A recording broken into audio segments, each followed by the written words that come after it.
लेकिन आज थोड़ी विस्तार से बातचीत होगी। कुछ बातें मैं आपके समक्ष रखूंगा और उसके पश्चात आप जो भी चाहें सवाल संवाददाता सम्मेलन के मुख्य बिंदु से लेकर के अन्य विषयों पर भी आप पूछ सकते हैं। यथाशक्ति मैं कोशिश करूंगा।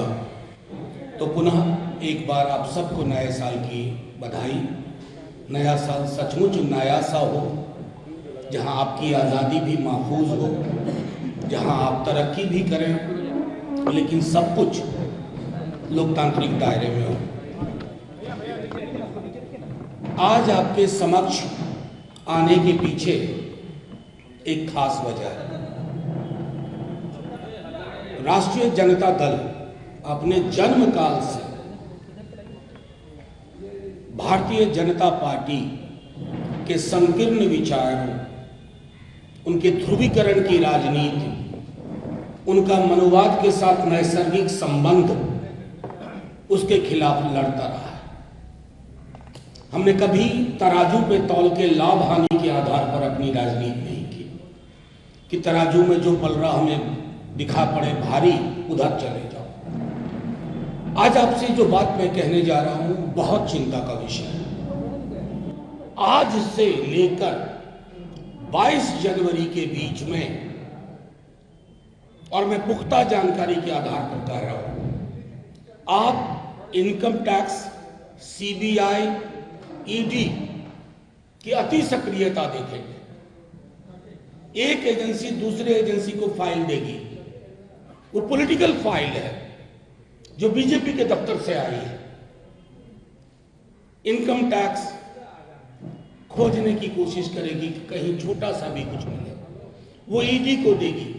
ईडीआई सीबीआई के बीच में बंटवारा होगा। ये भारतीय जनता पार्टी का, अमित शाह जी का, मोदी जी का चाल, चरित्र और चेहरा। 22 जनवरी मैं इसलिए कह रहा हूं, 22 जनवरी को प्राण प्रतिष्ठा अयोध्या, लेकिन उससे पूर्व देश के अलग अलग राज्यों में ये इन तीनों एजेंसीज को काम पकड़ा चुके हैं। ये पॉलिटिकली नहीं लड़ना चाहते, ये पॉलिटिकली नहीं लड़ सकते, ये पॉलिटिकली लड़ने में नाकामयाब रहे हैं, असफल रहे हैं। बिहार 2015 एक बहुत बड़ा उदाहरण है। मैं सिर्फ आपके माध्यम से ये कहता हूं कि हमें पुख्ता जानकारी है कि बिहार, झारखंड, बंगाल, तमिलनाडु, महाराष्ट्र, दिल्ली, पंजाब और अन्य राज्य, निशाने पे कौन होंगे? तेजस्वी यादव। निशाने पे कौन होंगे? वहां बंगाल में ममता बनर्जी, अभिषेक बनर्जी। निशाने पे कौन होंगे? अरविंद केजरीवाल। निशाने पे कौन होंगे? इन सारे राज्यों में जो भी बीजेपी का विरोध कर रहे हैं वो निशाने पे होंगे। केस मुकदमे में मेरिट नहीं देखा जा रहा है। 4 महीने उलझाने की साजिश है, जनवरी से लेकर के अप्रैल के आखिरी हफ्ते तक। 4 महीने, उसके बाद आपको कोई खबर नहीं मिलेगी कि फलाने मुकदमे का क्या हुआ। लेकिन इन 4 महीने आपको भी उलझा के रखा जाएगा। आपको एजेंडा आएगा, कोई जोशी साहब है वहां पीएमओ में बैठे हुए, वो एजेंडा देंगे कि आज रेड पड़ने वाली है, 48 घंटे यही खबर चलाओ। मैं सिर्फ आपके माध्यम से केंद्र की सरकार को भी कहता हूं कि जिन एजेंसीज से आप ये काम करवा रहे हैं, उन्हीं एजेंसीज ने, क्योंकि वहां कुछ ईमानदार लोग भी है ना, वो सिर्फ आपकी तुड़ी नहीं बजाएंगे। उन्होंने भी कहा है कि सर ऐसा ये लोग कोशिश कर रहे हैं कि लोकसभा चुनाव से पूर्व इन तमाम एंटी बीजेपी महत्वपूर्ण चेहरों को उलझा के रखो। और ये मैं पूरे होशो हवास में कह रहा हूं, चलाइए, छापिए। ईडी, आईटी, सीबीआई के अधिकारियों ने, उच्चतर से लेकर निम्नतम कर्मचारियों ने कहा कि सर ये लोग आप लोगों को उलझा के रखेंगे तमाम राज्यों में। तो मैं आपके माध्यम से सिर्फ उसी सत्ता प्रतिष्ठान को ये कहना चाहता हूं कि डर और खौफ की राजनीति में हार आपकी ही होगी। कौन से राम मर्यादा पुरुषोत्तम की प्राण प्रतिष्ठा कर रहे हो? कभी पढ़ा भी है कि राम का चरित्र क्या था? फिर आपको शर्म आएगी, आप खुद प्राण प्रतिष्ठा समारोह में नहीं जाओगे। संकल्पना क्या है? राम राज्य में ये नहीं हुआ करता था। अब बात करते हो राम राज्य की, और दूसरी तरफ कभी हेमंत सोरेन को उठा लो, तेजस्वी यादव को उठा लो, केजरीवाल साहब को उठा लो, भगवंत मान को उठा लो, अभिषेक बनर्जी को उठा लो, तमाम दलों के जो लोग बोले उनको उठा लो। उठा लो क्यों? 4 महीने निकल जाने दो, चुनाव हो जाने दो। तो अगर इस प्रकार से आपने सोचा है तो आपके माध्यम से मैंने जानबूझ के आज ये प्रेस कॉन्फ्रेंस रखी है कि जो कोई भी अधिकारी पर्चा लेकर के कल से ही घूमने वाले हैं, सावधान हो जाए। इस तरह की राजनीति का उपकरण आप बन रहे हैं, इंस्ट्रूमेंट बन रहे हैं, बीजेपी के हाथ में, बीजेपी के दफ्तर से गाइडेड हो रहे हैं। आप फिर जानते नहीं इन दलों के चरित्र। खास तौर पर मैं अपने दल की बात करूंगा। हमारी जिंदगी का, इस दल की जिंदगी का एक बड़ा हिस्सा बीजेपी को उसकी हैसियत बताने में गई है, और हम हैसियत बताने की राजनीति करते रहेंगे, क्योंकि हमारे एक हाथ में बाबा साहब का संविधान है और दूसरे हाथ में लोहिया जेपी कर्पूरी का एक समता मूलक समाज की उनकी प्रस्तावना है। और उसमें अगर आप सोचोगे ईडी, आईटी, सीबीआई समन भेज करके, ये भेज करके, कुकअप करके, किसी भी तरह के स्टोरी डाल करके सिर्फ उलझाने के लिए उस राजनीति को विराम दो। इसे प्रेस कॉन्फ्रेंस के माध्यम से एक चेतावनी भी समझी जाए, कोई दिक्कत नहीं है।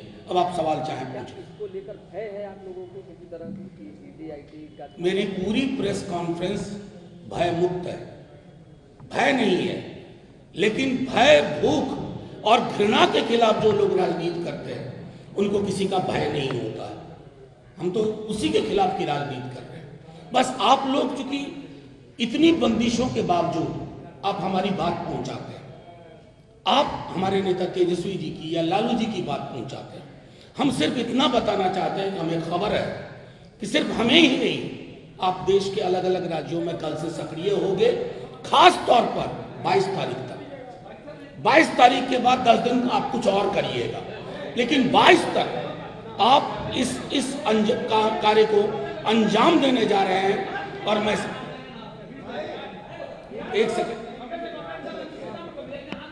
एक सेकेंड साथियों, नहीं, यहाँ कोई भय का माहौल नहीं है, फिर भी क्यों ऐसा? एक सेकेंड, आप नहीं, आपस का है तो प्रेस कॉन्फ्रेंस डिस्टर्ब होती है ना। ये आपस पत्रकार, ये अब सुनिए, आपस के झगड़े के लिए ही बीजेपी जानी जाती है कि आपस में लोगों को झगड़ा लड़ाए। हाँ। इसी बात के लिए बीजेपी जानी जाती है। बीजेपी जैसा मत बनिए, बस ये आग्रह है।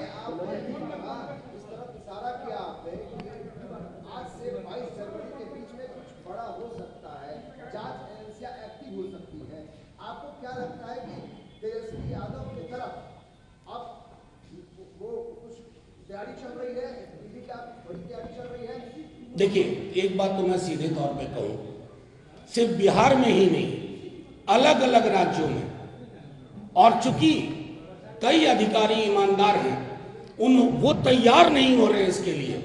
उन्हें कहा जा रहा है कि समन भेजो, इसको उठाओ, उनको उलझाओ।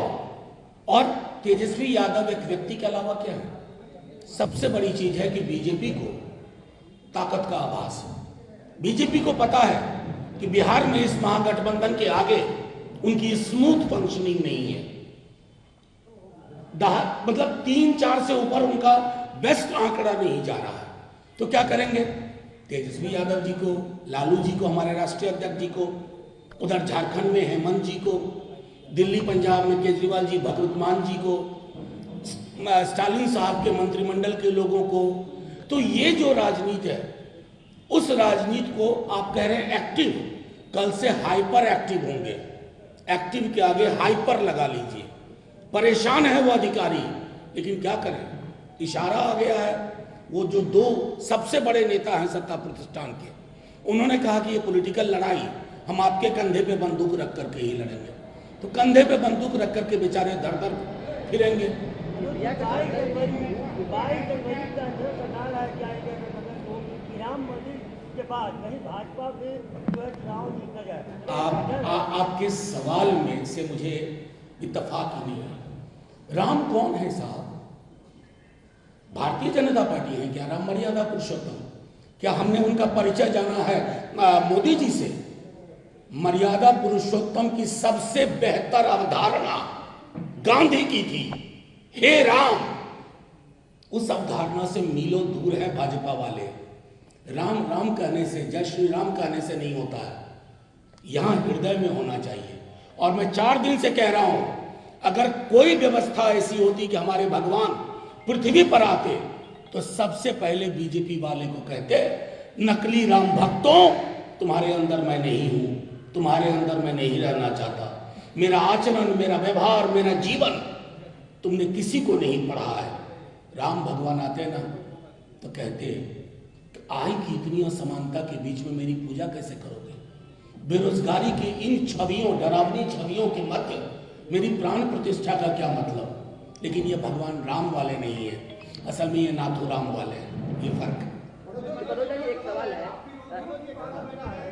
एक मैं सबके सवाल लूंगा 1 by 1। भाजपा के पास सीबीआई, ईडी और तमाम तंत्र है, आपके पास क्या है? भारत माँ, वो जो फिल्म में डायलॉग था ना, कार है, बंगला है, फलाना है, चिलाना है, आपके पास क्या है? मेरे पास माँ है, भारत माँ। मनोज जी, आपने कहा कि मोदी विरोधियों पर बीजेपी केंद्रीय एजेंसियों के जरिए कार्रवाई करेगी या करवाएगी, ये आपका आरोप है, आपके पास फीडबैक है। तो मोदी विरोधी के रूप में बिहार के मुख्यमंत्री नीतीश कुमार भी है, क्या लगता है नीतीश कुमार पर भी कार्रवाई होगी? देखिए, मैं आपको एक बड़ा कैनवस आपको दे दिया, हर किसी पे होगी, हर किसी को, क्योंकि ये पुलिस स्टेट बना चुके हैं इस देश को। ये डेमोक्रेटिक देश को रहने नहीं देना चाहते। अगर आप में से किसी ने भी आईपीसी की रिसेंट अमेंडमेंट को, चेंज को, भारतीय न्याय संहिता को आप पढ़ लीजिए, आपके माइक से सवाल पूछे जाने पे आप उग्रवादी साबित हो सकते हो। तो कोई नहीं बख्शा जाएगा। पहला नंबर किसका है ये तय करना है, दूसरा किसका। 1 मिनट मुझे सवाल का जवाब दो। तो मैं समझता हूं जद में तो सब आएंगे, पहले किसका घर जलाने की कोशिश होगी। लेकिन हाँ, हिंदुस्तान की जनता ने जब जब अत्याचार की अति हुई है ना, उस सुल्तान को जमीन पे बिठा दिया है। मनोज जी, आपको ऐसा लगता है कि तेजस्वी यादव से दबाव बना के नीतीश कुमार को अपने पाले में भाजपा करना चाहेगी? क्योंकि नीतीश कुमार भी नाराज चलने की चर्चा चली इंडिया गठबंधन। देखिए, आपके सवाल में चर्चा चली होगा, ये हेतु मजबूत वाली बातें हैं। हम अभी साक्ष्य और सबूत पे बात कर रहे हैं, कहीं कोई दुराव नहीं है, कोई दबाव नहीं है। अरे ये महागठबंधन ही दबाव के बीच से उत्पन्न हुआ है।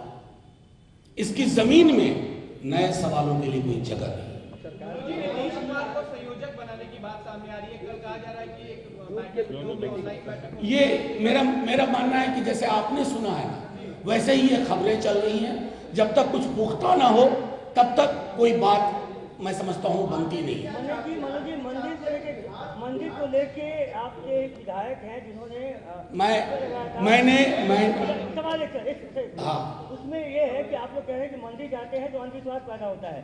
तो कुछ दिन पहले तेजस्वी यादव और लालू प्रसाद यादव सब गए थे तिरुपति बालाजी, तो क्या वो भी अंधविश्वास पैदा? अच्छा, एक बात तो जान लीजिए, आपको पता है सावित्री बाई फुले कौन थी? ये कथन किसका है, किनका है? सावित्री बाई फुले का है। अब उनको लाके सूली पे टांग देंगे हम इस देश में? क्या बना रहे हैं इस देश को हम? मैं तो कबीर का एक दोहा आपको कहता हूं, वो दोहा अगर मैं पढ़ दूं, जो तू बाभन बाभनी जाया, अन्न बाट काहे नहीं आया, जो तू तुरक तुरक नहीं जाया, भीतर ही खतना काहे ना कराया। सूली पे टांग दीजिए कबीर को। कबीर ने तो निहायत ही गलत बातें की हैं। इस देश में अलग अलग धाराएं रही हैं। सावित्री बाई फुले को उद्धृत किया गया। और हाँ, मैंने कल भी कहा था और दोहरा रहा हूं, भाजपा के जो सबसे बड़े नेता हो ना, उनको हमारे राष्ट्रीय अध्यक्ष के सामने बिठा दीजिए धर्म पर बात करने के लिए। और छोड़िए, हमारे बगल में हमारे प्रवक्ता शक्ति सिंह यादव जी हनुमान चालीसा संस्कृत में पढ़ के सुना देंगे। एक भाजपा वाले को बुला दो जो इनके साथ शास्त्रार्थ कर ले। कमाल की बात करते हैं। Thank you. चाहती है नीतीश कुमार संयोजक बने?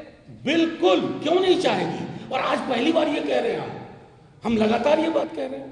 थैंक यू, शुक्रिया।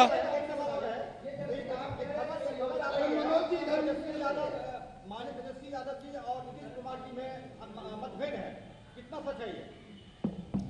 ये उतना ही सच है जितना अगर आज आप मुझसे कहते कि मनोज जी आज सूरज पश्चिम में हुआ है। मनोज जी, ये आपने कहा कि संयोजक वाली बात पर आपको जितना पता होता है आपको भी पता है, लेकिन ये तो सभी चाहते हैं ना कि बिहार में अगर इसकी जो संयोजक का पद मिल जाता है तो और ज्यादा नहीं, हमारी पार्टी का हमारे राष्ट्रीय अध्यक्ष, हमारे डिप्टी सीएम तेजस्वी जी, हम सब ये कहते रहे कि आज की डेट में इनसे ज्यादा अनुभवी व्यक्ति पूरे हिंदुस्तान में नहीं है, और इसमें कंसिस्टेंट हमारा ये पोजीशन रहा, कुछ बदलाव नहीं हुआ। जय हिंद, शुक्रिया।